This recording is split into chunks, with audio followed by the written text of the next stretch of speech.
तो राजधानी रायपुर से बड़ी खबर, ईडी ने चैतन्य बघेल को भेजा है समन। अब तक ईडी दफ्तर नहीं पहुंचे हैं चैतन्य बघेल।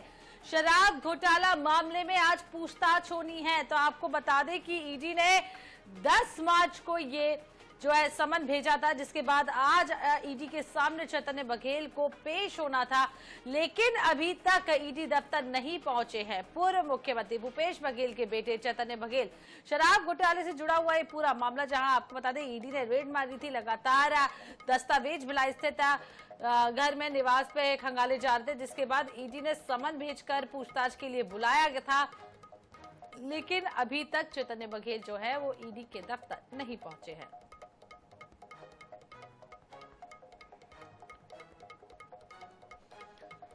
तो विशेष संवाददाता गौरव शर्मा ज्यादा जानकारी के साथ हमारे साथ जुड़ चुके हैं। गौरव, 10 तारीख को ये समन भेजा था और आज ईडी के सामने पेश होना है चैतन्य बघेल को। क्या समय दिया गया था और अभी तक नहीं पहुंचे ईडी दफ्तर, क्या कुछ अपडेट?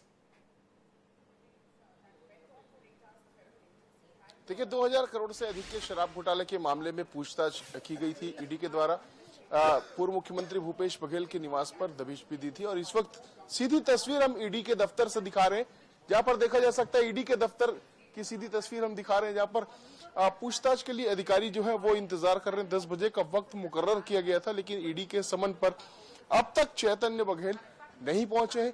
यहाँ पर ईडी के कुछ वरिष्ठ अधिकारी जो है वो उनका इंतजार कर रहे हैं और इस बात की संभावना भी जताई जा रही कि शायद चैतन्य बघेल आज पूछताछ के लिए ना पहुंचे। ईडी की खबरों को पल पल जनता तक पहुंचाते हैं हमारे संवाददाता मनोज नायक जी, वो इस वक्त हमारे साथ हैं। नायक जी, 10 बजे का समय दिया गया था, अब तक पहुंचे नहीं है, संभावना भी जताई जा रही कि वो नहीं आएंगे।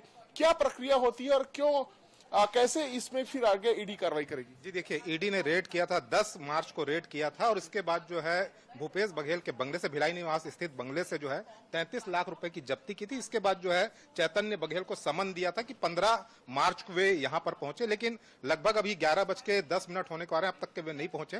तो ऐसा माना जा सकता है कि सामाजिक, पारिवारिक और राजनीतिक कारण हो सकते हैं, क्योंकि होली का पर्व है और होली के पर्व के दौरान जो है राजनीतिक लोग भी आते हैं, पारिवारिक और सामाजिक लोग भी आते हैं, तो संभावना है कि वे ना भी आए और सूचना भेज दें कि वे बाद में उपस्थित हो सकते हैं। फिलहाल तो अभी कोई जानकारी नहीं आई है। इसके अलावा जो ईडी जो है दूसरा समन भी दे सकती है और उन्हें, यदि आज वे नहीं आते तो ईडी उन्हें दूसरा समन जारी कर तलब कर सकती है। आपको बताना चाहेंगे कि इस पूरे मामले में जो है शराब घोटाले मामले में उनका भी नाम सामने आया है, तो कहीं ना कहीं जो ईडी इस मामले में लगातार पूछताछ कर रही है, इस मामले की जांच कर रही है, ताकि जो है शराब घोटाले मामले की तह तक जाया जा सके। आगे इसमें प्रक्रिया क्या होती है, कितने नोटिस तक उनको उपस्थित होना होता है?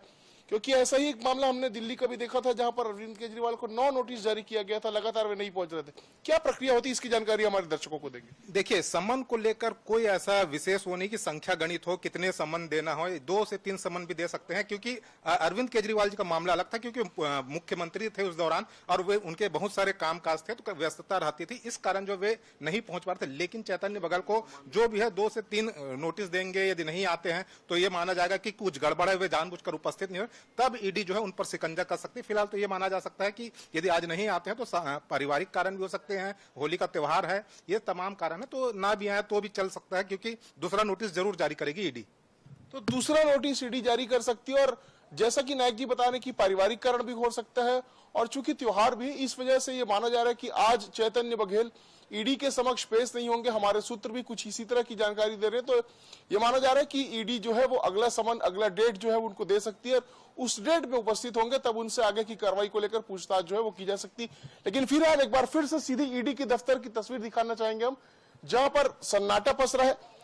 हालांकि अंदर में कुछ अधिकारी जो है वो जरूर मौजूद है, लेकिन बाहर की तस्वीर भी देख ले तो यहाँ पर फिलहाल सन्नाटा पसरा और कोई भी यहाँ पर मौजूद नहीं है बाहर में।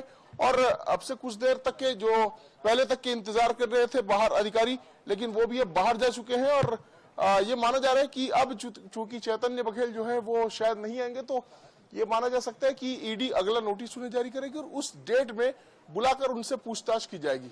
तो अगला नोटिस जारी किया जा सकता है और त्योहार का समय है, कारण जिस तरीके से हमारे साथी मनोज नायक भी बता रहे हैं कि पारिवारिक कारण हो सकता है जिसकी वजह से नहीं पहुंच पा रहे हैं। गौरव, ये जानने की कोई सूचना नहीं देनी होती है, यदि आप नहीं पहुंच पा रहे, कोई कारण है तो ईडी को एक सूचना तो कटसी के तहत देनी चाहिए। देखिए, अब तक के इस तरह की कोई सूचना भी नहीं आई है कि वे आएंगे या नहीं आएंगे, लेकिन हमारे सूत्र जो बता रहे हैं कि उनके आज पेश होने की संभावना कम है। ये संभव है कि अगर ऐसी कोई स्थिति बने तो वे आ भी जाए, लेकिन अब तक के जो जानकारी निकलकर सामने आई है भिलाई स्थित निवास से, वो इस बात को बताती है कि आज उनके पेश होने की संभावना कम है। इसकी सूचना वे विभिन्न माध्यमों से ईडी तक भेज सकते हैं, ईडी से अगली डेट भी मांग सकते हैं और वे किसी कारण का हवाला देकर अगली तारीख मांग सकते हैं और उस तारीख पर वो उपस्थित होकर अपनी जो जानकारियां हैं, अपनी पूछताछ की जो कार्रवाई वो कर सकते हैं। जी, तो अगली तारीख का इंतजार करना होगा, देखना होगा कि कब अगली तारीख ईडी की ओर से दी जा सकती है। बहुत बहुत शुक्रिया गौरव जी तमाम जानकारी देने के लिए। मनोज, आपका भी शुक्रिया तमाम जानकारी विस्तार से हमारे दर्शकों को समझाने के लिए। तो खबर आपको बता रहे हैं, जहां आपको बता दें ईडी ने चैतन्य को समन भेजा था। आज चैतन्य बघेल को पहुंचना था, लेकिन अब तक नहीं।